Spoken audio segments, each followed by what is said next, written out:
kami dari kelas E.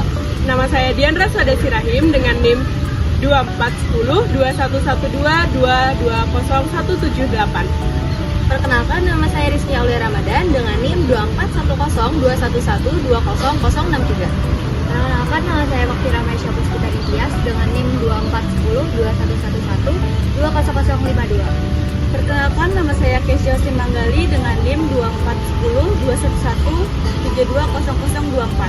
Perkenalkan, nama saya Melania Putri Zulkarnain dengan NIM 2410 2112 20186. Perkenalkan, saya Salma Humayroh dengan NIM 24102 11220 180. Perkenalkan, nama saya Yudhistira Zahra Marani dengan NIM 2410 211 220 194. Ruang lingkup tata negara. Tata negara merupakan salah satu cabang hukum yang mengkaji aturan-aturan dasar terkait lembaga negara, hubungan antar lembaga negara, sistem pemerintahan, serta hak dan kewajiban warga negara. Pengertian hukum tata negara serta hubungannya dengan hukum administrasi negara. Hukum tata negara merupakan cabang hukum yang mengatur terkait struktur, fungsi, serta kewenangan lembaga negara dalam mengatur pemerintahan negara. Sementara hukum administrasi negara mengatur terkait jalannya administrasi pemerintahan oleh lembaga eksekutif dalam praktik pemerintahan sehari-hari. Hubungan antara hukum tata negara dengan hukum administrasi negara adalah hukum tata negara melihat negara dalam diam atau lebih tepatnya normatif karena ia lebih mengatur bagaimana dasar-dasar aturannya, sementara hukum administrasi negara bersifat implikatif, ia mengawasi negara dengan bergerak. Hubungan hukum tata negara dengan ilmu politik dan ilmu negara. Hubungan hukum tata negara dengan ilmu politik adalah seringkali hukum tata negara dipengaruhi oleh ilmu politik karena dalam menjalankan negara dan mengatur kebijakan seringkali dipengaruhi oleh dinamika politik suatu negara. Oleh karena itu, hukum tata negara sangat dipengaruhi oleh hukum politik karena menjadi dasar konseptual dari hukum tata negara itu sendiri. Di sini saya akan menjelaskan materi kedua, yaitu sumber-sumber hukum tata negara. Yang pertama, pengertian sumber hukum. Sumber hukum secara umum adalah segala sesuatu aturan-aturan yang mengikat dan memaksa, sehingga apabila aturan tersebut dilanggar, maka akan terkena sanksi yang berat bagi pelanggarnya. Yang kedua, ada macam-macam sumber hukum. Sumber hukum terbagi menjadi dua, yaitu sumber hukum material dan sumber hukum formil.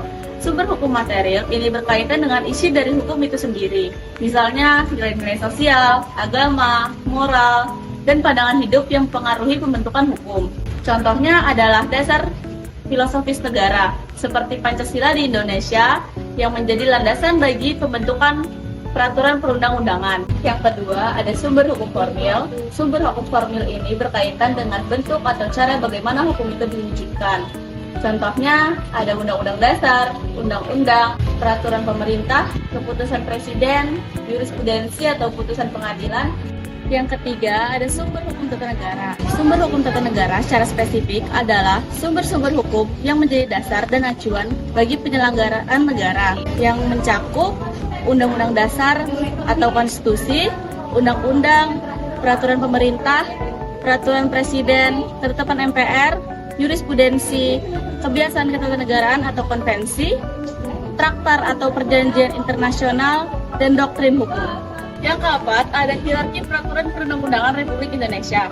Di Indonesia terdapat hierarki peraturan perundang-undangan yang diatur dalam Undang-Undang Nomor 12 Tahun 2011 tentang pembentukan peraturan perundang-undangan. Hierarki ini menentukan urutan dan kedudukan setiap jenis peraturan perundang-undangan. Hierarki peraturan perundang-undangan adalah Undang-Undang Dasar 1945, Ketetapan MPR atau TAP MPR, Undang-Undang atau UU, Peraturan Pemerintah atau PP, Peraturan Presiden atau Perpres, Peraturan Daerah Provinsi atau Perda Provinsi, Peraturan Daerah Kabupaten atau Kota. Hierarki ini menunjukkan tingkatan hukum di Indonesia, di mana peraturan yang lebih rendah tidak boleh bertentangan dengan yang lebih tinggi. HAM dalam ketatanegaraan dan juga asas-asas hukum tata negara. Yang pertama ada HAM dalam ketatanegaraan, yang dimana hak dan setiap individu dijamin oleh negara. HAM dalam ketatanegaraan ini juga diatur oleh hukum karena untuk menjaga keseimbangan antara kepentingan publik dan juga kebebasan individu. Lalu yang kedua ada asas-asas hukum tata negara yang dimana meliputi 5 poin. Yang pertama ada kedaulatan rakyat, Yang kedua ada konstitusionalisme, lalu yang ketiga ada pembagian kekuasaan, yang keempat ada legalitas dan juga negara hukum, dan yang kelima ada demokrasi dan juga kepastian hukum. Saya akan menjelaskan tentang lembaga-lembaga pemerintahan yang ada di Indonesia. Lembaga-lembaga negara menurut Undang-Undang Dasar 1945 adalah organisasi pemerintahan yang menjalankan fungsi-fungsi kenegaraan demi mencapai tujuan nasional. Macam-macam lembaga negara itu terbagi menjadi beberapa kategori berdasarkan fungsi utama kekuasaannya. Yang pertama yaitu lembaga legislatif, yang kedua eksekutif, dan yang ketiga yudikatif. Lembaga legislatif itu terdiri dari MPR, DPR, dan DPD. Lembaga eksekutif itu terdiri dari presiden dan wakil presiden. Lembaga yudikatif itu terdiri dari MK, MA, dan KY atau Komisi Yudisial. Selanjutnya ada tugas-tugas dari lembaga negara. Yang pertama itu menjaga kestabilan politik, hukum, dan keamanan. Yang kedua itu menciptakan lingkungan yang kondusif bagi kehidupan bernegara. Yang ketiga itu menjaga hubungan antara negara dan rakyat. Yang keempat itu memberantas korupsi, kolusi, dan nepotisme. Yang terakhir, yang kelima, itu menjadi roda pemerintahan, menjalankan roda pemerintahan sesuai dengan prinsip hukum dan demokrasi. Selanjutnya ada kewenangan dari masing-masing lembaga negara. Dalam legislatif, MPR berwenang untuk mengubah dan menetapkan undang-undang dasar dan melantik presiden dan wakil presiden. DPR berwenang untuk membuat undang-undang bersama presiden dan mengesahkan APBN. DPD itu berwenang untuk memberi masukan kepada DPR mengenai perancangan undang-undang yang berkaitan dengan daerah. Dalam eksekutif, presiden dan wakil presiden berwenang untuk melaksanakan kekuasaan pemerintahan dan menetapkan kebijakan nasional. Dalam yudikatif, Mahkamah Agung berwenang untuk mengawasi peradilan umum dan menyelesaikan kasasi. Mahkamah Konstitusi berwenang untuk menguji undang-undang terhadap undang-undang dasar dan menyelesaikan perselisihan hasil pemilu. Yang terakhir, Komisi Yudisial berwenang untuk mengawasi perilaku hakim terhadap integritas di peradilan.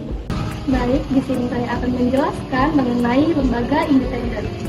Lembaga independen di Indonesia merupakan bagian penting dari sistem ketatanegaraan yang bertujuan untuk menjaga transparansi, akuntabilitas, serta keadilan dalam pemerintahan. Lembaga independen di Indonesia mulai berkembang setelah reformasi 1998 yang membawa perubahan signifikan terhadap sistem pemerintahan. Sebelumnya, lembaga-lembaga ini tidak memiliki posisi yang jelas dan seringkali terpengaruh dengan kekuasaan eksekutif. Dengan amandemen Undang-Undang Dasar 1945, lembaga independen seperti Komnas HAM, KPK, dan KPU dibentuk untuk memenuhi tuntutan masyarakat akan pemerintahan yang lebih transparan dan akuntabel. Lembaga independen dapat dikategorikan berdasarkan bentuk dan fungsinya. Berdasarkan bentuk terbagi menjadi dua, yaitu berdasarkan konstitusi seperti KPU dan Komisi Yudisial, dan berdasarkan undang-undang seperti Komnas HAM, KPK, Ombudsman, dan Dewan Pers. Sedangkan berdasarkan fungsi, yang pertama ada lembaga pengawas, seperti Ombudsman Republik Indonesia yang bertugas mengawasi pelayanan publik. Kemudian ada lembaga penegakan hukum, seperti KPK yang berfokus pada pemberantasan korupsi. Dan ada lembaga pemilihan umum seperti KPU yang mengatur pemilihan umum. Lembaga independen di Indonesia memiliki tugas utama yang meliputi pengawasan, evaluasi program, pemberian rekomendasi, dan pelaporan kepada masyarakat. Lembaga independen berwenang untuk mengawasi kinerja pemerintah, memastikan ketaatan pemerintah terhadap peraturan, serta memberikan rekomendasi kepada kinerja pemerintah. Di sini saya akan menjelaskan materi ke-6 yaitu tentang demokrasi yang ada di Indonesia. Yang itu pertama ada konsepsi demokrasi, terus yang kedua ada sistem dan praktik demokrasi di Indonesia, dan yang ketiga ada sistem pemilu praktik demokrasi di Indonesia. Konsepsi demokrasi di Indonesia berakar pada Pancasila yang menekankan pada kedaulatan rakyat, keadilan sosial, dan persatuan. Demokrasi sendiri menjadi salah satu sistem pemerintahan yang kerap diterapkan di berbagai negara, salah satunya Indonesia. Demokrasi di Indonesia menempatkan rakyat sebagai pemegang kekuasaan tertinggi, yaitu dari rakyat, oleh rakyat, dan untuk rakyat. Sistem dan praktik demokrasi di Indonesia. Sistem demokrasi di Indonesia berlandaskan pada Pancasila, yang melibatkan pada nilai-nilai ketuhanan, kemanusiaan, persatuan, kerakyatan, dan keadilan sosial. Praktik demokrasi di Indonesia juga melibatkan partisipasi masyarakat dalam proses demokrasi di Indonesia, terutama dalam bentuk organisasi masyarakat sipil. Sistem dan pelaksanaan pemilu di Indonesia. Secara umum, pemilihan umum di Indonesia merupakan mekanisme penting dalam proses demokrasi yang diselenggarakan secara periodik setiap 5 tahun sekali. Sistem pemilihan umum yang digunakan di Indonesia saat ini adalah sistem proporsional terbuka yang dimana memungkinkan pemilih memilih secara langsung calon legislatif yang mereka inginkan. Pelaksanaan pemilu di Indonesia diatur dan diawasi oleh Komisi Pemilihan Umum yang merupakan sebuah lembaga independen yang bertanggung jawab. Asas-asas pemerintahan daerah di Indonesia diatur untuk memastikan tata kelola yang efektif, efisien, dan sesuai dengan prinsip otonomi. Berikut adalah 3 asas utama yang mendasari penyelenggaraan pemerintahan daerah. Yang pertama, ada asas desentralisasi, yaitu penyerahan kewenangan pemerintahan dari pemerintahan pusat kepada daerah otonom untuk mengatur dan mengurus urusan pemerintahan sesuai dengan kebutuhan daerah tersebut. Tujuannya yaitu untuk memberikan otonomi bagi daerah untuk mengelola potensi lokalnya dan meningkatkan partisipasi masyarakat dalam pemerintahan.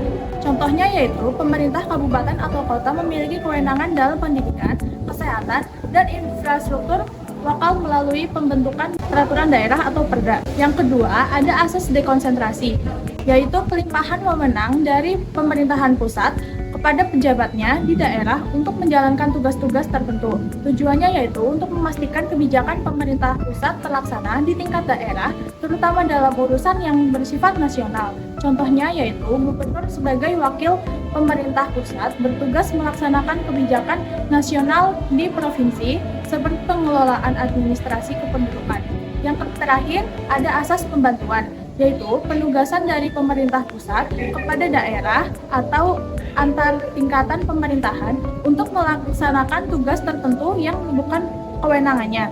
Tujuannya yaitu untuk meningkatkan efisiensi dalam pelaksanaan program atau kebijakan lintas wilayah.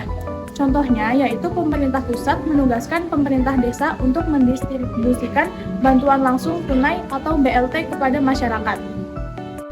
Sekian yang dapat kami sampaikan. Salah hilaf mohon maaf. Semoga yang kami sampaikan dapat berguna. Wabillahi taufiq wal hidayah. Wassalamualaikum warahmatullahi wabarakatuh.